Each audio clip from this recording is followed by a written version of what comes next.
Welcome to Breaking Ties, a new you after divorce.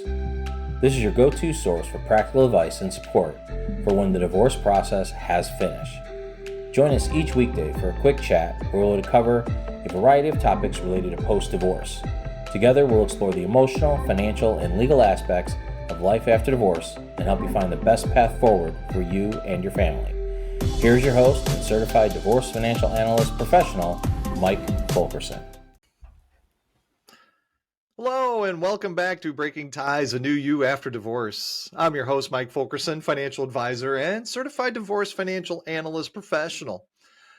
And today we're going to get into a question that many individuals face when considering getting remarried after divorce. Should I get a prenuptial agreement?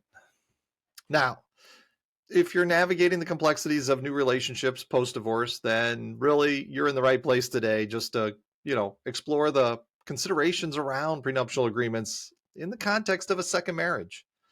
And if we're going to get started on this, we first got to start with, what actually is the prenuptial agreement? And, as it's often referred to as a prenup, it's legally binding contract entered into by a couple before they ever marry or enter into a civil partnership. I mean, really, the document outlines how assets, debts, and other financial matters will be handled in the event of a divorce or separation. So, the decision to get a prenuptial agreement in a second marriage is a personal one and really depends on various factors.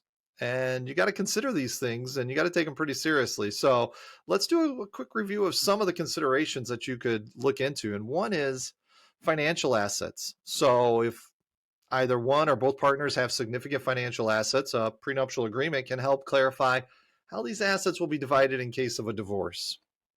And then, we might have children from a previous marriage. So, the prenup can then address concerns about inheritance, financial support, and other matters related to the well-being of the kids. Maybe you have a business.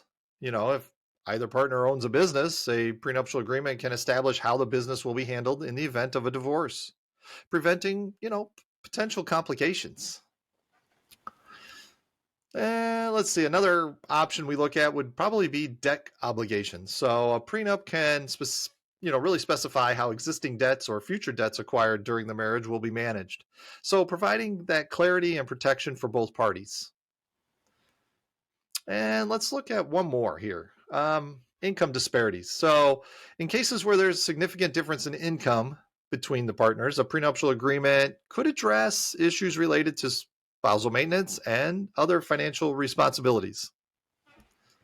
Now, before considering a prenuptial agreement, you got to have open communication between you and your partner. Discussing financial expectations, concerns, and long-term goals really can provide insight on whether a prenup is even necessary and what terms should be included. Now, it's, seeking legal advice on something like this is probably of significance. I mean, if you're contemplating a prenuptial agreement, then you're likely looking for some legal guidance. And each party really should have their own attorney to ensure the agreement is fair, legally sound, and reflective of both individuals' interests. So some individuals may feel that a prenuptial agreement implies a lack of trust.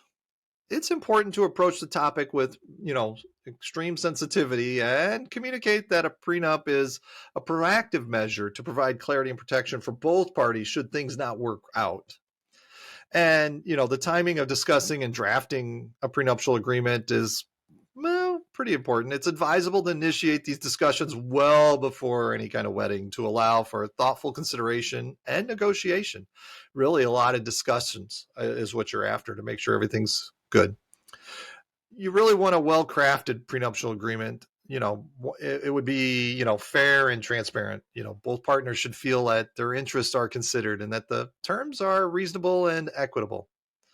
So as we wrap up this episode, whether to get a prenuptial agreement in a second marriage is really a personal decision that should be based on open communication, mutual understanding, and careful consideration of financial factors. So seeking legal guidance ensures that the agreement is legally sound and protective of both parties' interests. I want to thank you for joining me on this episode of Breaking Ties, a New You After Divorce. Should you have any questions on today's topic or other financial planning issues, please give me a shout. Call, email. My information's in the description. Divorce is not the end of your story. As we know, it is the start of your next great chapter. Have yourself a great day. We want to thank you for listening to this episode of Breaking Ties, a New You After Divorce with Mike Fulkerson. For questions, please reach out to Mike via email in the description or give him a shout at 630-444-1410. Remember to subscribe, like, and follow.